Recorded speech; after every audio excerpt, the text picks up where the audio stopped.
ප්‍රියන්ත මට ගහලා කොහෙ ගියත් දන්නේ නැහැ. හවස් වෙනකලුත් ආවේ නැහැ. මාත් වැටිච්ච තැනම වැටිලා අඬ අඬ හිටියා මිසක් නැගිටලා ගෙයක් දොරක් අස් කරන්නවත් උවමනාවක් කරියේ නැහැ. ඇත්තටම මේ නන්දම්මයි නෑනයි තමයි ප්‍රියන්තව උසිගන්නවන්නේ. ඉතින් දෙයියනේ දරුවෙක් නැතුවට මම මොනෝ කරන්නද? ප්‍රියන්තට හොස්පිටල් ගිහින් ડોක්ටර් කෙනෙක් හම්බෙමු කිව්වට කන්නකට ගන්නෑ. ඉතින් කොහොමද ප්‍රශ්නයක් තිබ්බත් අඳුනගන්නේ?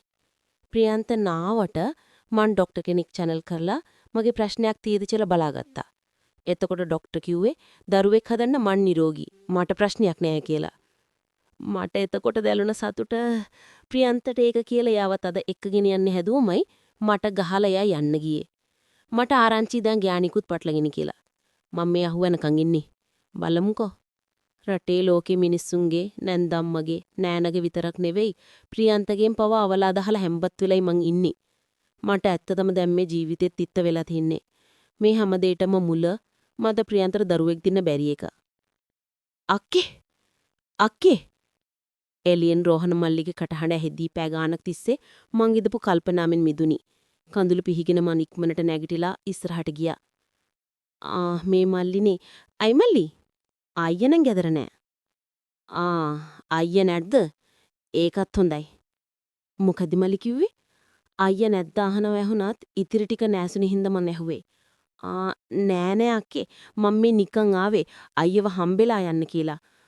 කොහෙටද දන්නේ නේද ගියේ? දැන් මේ ඊද දන්නේ? ඒක නම් දන්නේ මල්ලි.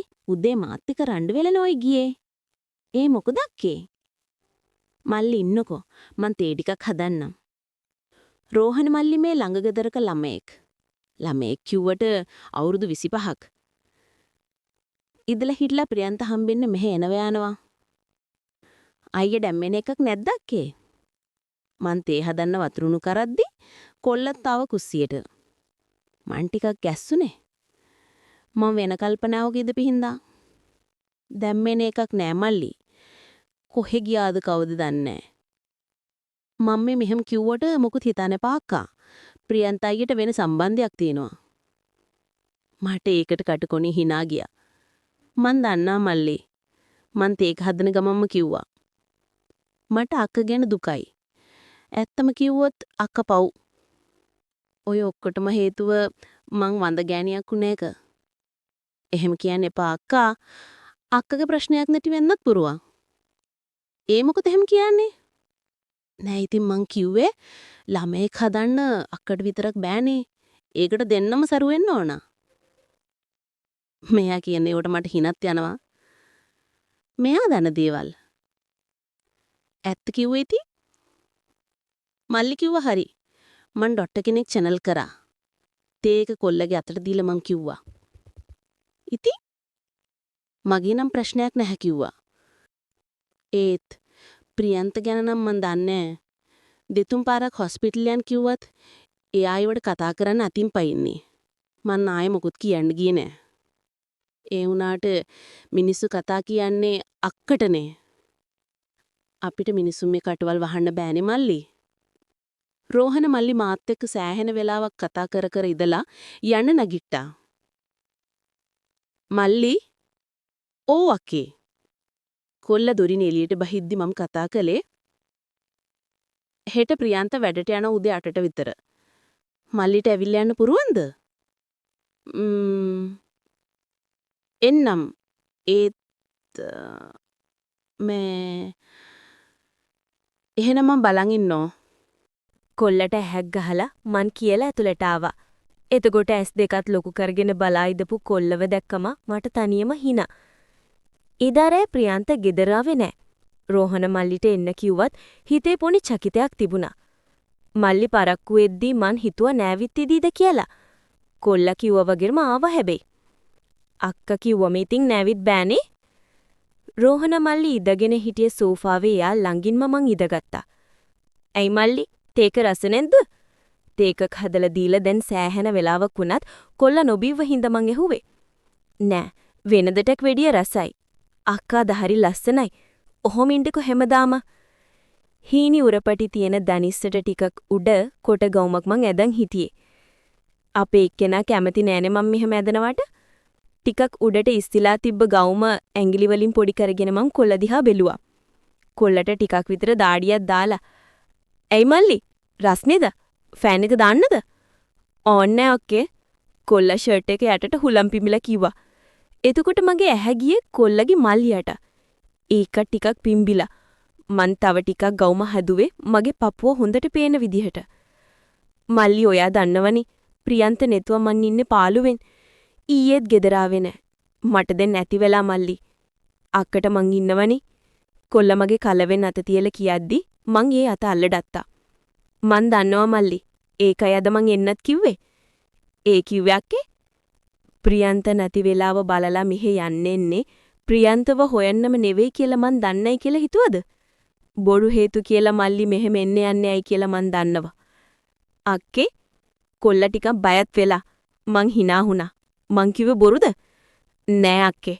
ඇත්තම කිව්වොත් මං අක්කට ආදරෙයි." රෝහණ මල්ලි අන්තිමේදී එයාදී හිතේ තියෙන දේ මට කිව්වා. මං දන්නවා. මං කොල්ලගේ පපුවට ඔලුව තියාගත්තා. කොල්ලගේ ඇඟත් ගැස්විනා වගේ වුණත් මට මුකුත් කිව්වේ නැහැ. එහෙම්ම පහත් වෙලා මං කොල්ලගේ ඔඩක්කුවෙන් ඔලුව තියාගත්තා. දැන් මට කොල්ලගේ දැඩි වෙච්ච මල්ලිව හොඳට දැනෙනවා. "මේ මොකද කොල්ලෝ?" දැඩි වෙච්ච කොල්ලගේ මල්ලිව අල්ලගෙන මං අහද්දි කොල්ලා ඉක්මනට අත් දෙකෙන් එතන වහගන්න හැදුවත් මං ඉදපු විදිහට කොල්ලට මුකුත් කරගන්න ලැබුණේ නැහැ. මං හෙමීට කලිසමේ සිප් එක ඇරලා දැඩි වෙච්ච මල්ලිව එළියට ගැත්තේ කොල්ලගේ මුවින් පිට වෙච්ච හීන් ගෙදිරියට ඇහුම්කන් දීගෙනමයි. ප්‍රියන්ත එක්ක කාලෙකින් මං එකට ඉදලා නෑ. ඒ හින්දද මන්ද රෝහණ මල්ලි එක්ක ගෙවනු නුරාගී හෝරාව මගේ ඇඟ ඇතුලේ තිබ්බ ආශාවන් උඩට එන්න හේතු වුණා. කොල්ලට එච්චර මේ ගැන අත්දැකීමක් නොතිබුණත් ප්‍රියන්තට වඩා හොඳ සෙල්ලම් කොල්ල දැනන් හිටියා. මම බයේ හිටියේ ප්‍රියන්ත බැරි වෙලාවත් කඩාපාත් වේඩ කියලයි. ඒත් නෑ. කොහෙ ගිහින්ද මන්ද? එදා රැට රෑ වෙන්න ආවා. වෙනද නම් ප්‍රියන්ත එහෙම ගෙදර නෑවිත් ඉදලා ආවොත් මට යකා ආරුඩු වුණත් එදා මං හිටියේ හොඳ මනෝභාවයක හින්දා ප්‍රියන්තට මම මුකුත් කිව්වේ නෑ. මොකද තමුසේ තනියම hina වෙන්නේ? අනේ නෑ ප්‍රියන්ත. තවවත් හඳක් දාන්නද? ප්‍රියන්ත මන් දිහා සෙකෙන් බලනවා දෙක්කත් මං ඉච්චර ඒක ගණන් ගත්තේ නෑ. ප්‍රියන්ත පහුවද රස්සාවට ගියාම මං ඉක්මනට රෝහණ මල්ලිට කෝල් එකක් ගැහුවා. ওই විදිහට ප්‍රියන්ත නැති අතරේ රෝහණ මල්ලිගේ මගේ ජල්ලිය ජයටම කෙරුණා. ප්‍රියන්ත වගේ නෙවෙයි රෝහණ මල්ලි මාව හරියට වර්ණනා කරා. හිත ඇඳෙන වචන කියලා මාව සතුටු කරන්න කොල්ල දක්ෂයා. ඒ හින්දමද මන්දා වෙනදට වඩා මං මගේ බාහිර රූපය ගැන පව උනන්දු වුණා. "අක්කේ ඔය කොණ්ඩෙට ලස්සන හෙයා කට් එකක් දාන්නකෝ. එතකොට කොළඹ හපේ නෝනා කෙනෙක් වගේ ඉදී." ගෙවුණු නුරාගී හෝරාවකට පස්සේ උපන් නෙඳුමෙන්ම කණ්ණාඩි ඉස්සරහට වෙලා කොණ්ඩේ ගුලියක් බැඳ මට ඇඳේ වැතිරිලා හිටියේ රෝහණ මල්ලි කිව්වා. මමත් එදාම ගිහින් සැලෝන් එකෙන් කොණ්ඩෙට කට් එකක් දාගත්තා. ඒ දැම්මම රෝහණ මල්ලි කිව්වේ මොනතරම් ඇත්තක්ද කියලා මට හිතුණා. මම වෙනම කෙනෙක්වදී. එදා ගෙදර ආපු ප්‍රියන්ත මාව දැකලා ඇස් ලොකු කරන් බලා හිටියා. "මන්දිරා මොකද මේ තමුසේගේ ලස්සන?" ප්‍රියන්තේ මට මතක ඇති කාලෙක ලස්සනයි කිව්වමයි. මට මන් ගැන මොකක්දෝ ආඩම්බරයක් දැනුණා. "මොකද මේ එහාට වෙන්නකෝනේ. දැන් මගේ අතත් කෙපෙනා." කුස්සියේ උය හිටපු මාව ප්‍රියන්ත පස්සෙන් වැළඳගද්දි මට නුපුරුදු බවකුයි දැනුනේ. "අම්මේ උඹේ සුවඳේ මොනවද ගැව්වේ බං?" ප්‍රියන්ත මගේ ගෙල පාමුල ඉඹලා කිව්වා. කාලෙකින් ප්‍රියන්ත මාව එහෙම ඉම්බේ. "එපානි ඉන්නකෝ උයල ඉවර වෙනකන්." ප්‍රියන්තගේ අත් මගේ හැට්ටෙන් ඇතුළට යද්දි මං කිව්වා. "ඊවසන්න බෑ බං බලපන් දැම්ම මගේ නැගලා." ප්‍රියන්තගේ තදවුණු මල්ලියා මගේ පීච් ගෙඩිය පළු වතරට තෙරපලා එයා කියද්දි කාලෙකින් ඒකේ උණුසුම මට දැනුනේ. මං එහා පැත්ත හැරෙද්දි ප්‍රියන්ත පීපාසකින් හිටිය වගේ මගේ තොල් ඉබින්න ගත්තා. මට මතක නෑ ප්‍රියන්ත එක්ක අන්තිමට එකතුනේ කවද්ද කියලා. ඒත් අද ප්‍රියන්තට මව දෙතුන් වතාවක්ම ඕන වුණා. මට හරි සතුටක් දැනුණා. පහුවද ප්‍රියන්ත වැඩට ගියේ නෑ. ඒ හින්දා මං ඉක්මනට රෝහණ මල්ලිට මෙසේජ් එකක් දැම්මා. එන්න එපා කියලා. "අම්මේ ඊයේ උඹේ ඇල්ලුව අඩවුවා බලපන් මගේ ඇඟේ ගන්න දෙයක් නෑ." ප්‍රියන්ත වොෂ් දාගෙන ඉනට තුවායක් පටලගෙන එවිල්ලා එයාගේ ඇඟේ තිබ්බ මග නියපොතු පාරවල් හැපුම් පාරවල් පෙන්නලා කියද්දි කවදාවත් නැතුව මට ලැජ්ජාක් හිතුණා. කොහොම හරි එදායින් පස්සේ අපි අර බැන්ද මොළ හිටියා වගේ ප්‍රියන්ත වෙනස් වුණා. ඒ හින්දා ප්‍රියන්ත මංගන හොයන බලන එකත් වැඩි වුණා. ඒකෙන් උනේ රෝහණ මල්ලි එක ගත කරන්න තිබුණ කාලි හොඳටම සීමා වුණ එක වගේම වෙනදාට වැඩිය පරිස්සම් වෙන්න සිදුවීම. මට බයයි මල්ලි. ප්‍රියන්ත දැන් විඩෙන් විඩේ කෝල් කරනවා. දැන් රෑ වෙන්න කලින් ගෙදරත් එනවා. අපි අහුනොත් අපි දෙන්නගෙම අවසානේ. එයාගේ තරහට සීමාවක් නැහැ. ප්‍රියන්තගේ නාව දෙවෙනි කෝල් එකත් ආන්සර් කරලා රෝහණ මල්ලිට තුරුලට වෙලා මං කිව්වේ. අක්කා මට නොකියා කියන්නේ ආයෙ මට එන්න එපා කියලාද?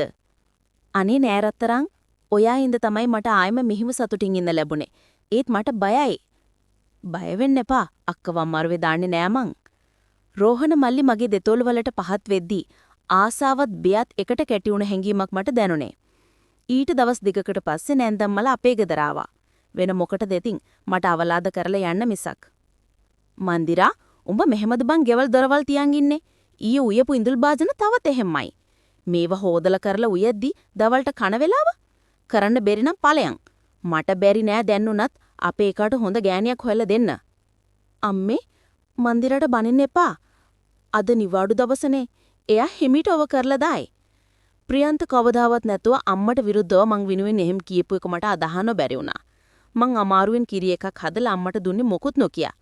ප්‍රියන්තගේ කිරි එක අතට ගද්දි මට දැනුනේ ඔක්කාරයක්.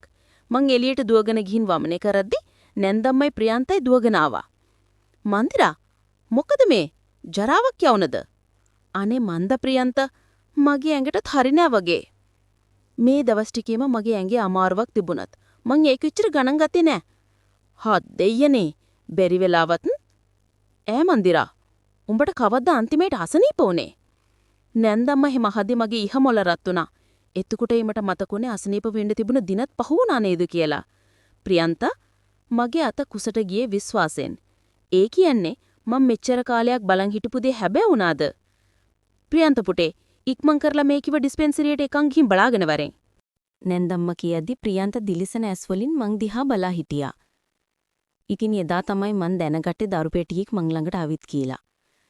ඒතේ ප්‍රියන්තදි නෙවෙයි රෝහණ මල්ලිගේ කියලා මං දන්නවා. මට ඕනුනේ රෝහණ මල්ලිට ඒක කියන්න. මං එයාට කෝල් ගත්තත් ඒ නුඹරේ වැඩ කළේ නෑ. ඒ වගේම ආයේ කවදාවත් රෝහණ මල්ලිව මට හම්බ වුණේ නෑ. ෆෝන් නුඹරේ වැඩ කළෙත් නෑ.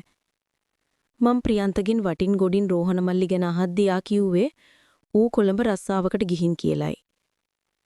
ඉතින් රෝහණ මල්ලි මට වටිනා වස්තුවක් දීලා අපේ ජීවිතවලින් ඈත් වෙලා ගිහින් තිබුණා. ඒත් මට තරහක් දැනුනේ නැහැ. මට කවදාවත් මගේ ජීවිතේ වෙනස් කරපු රෝහණ මල්ලිව අමතක කරන්න බැරි වේවි. නිමි. දිගටම මේ වගේ කතා බලන්න ආස නම් මතක් කරලා channel එක subscribe කරලා තියාගන්න.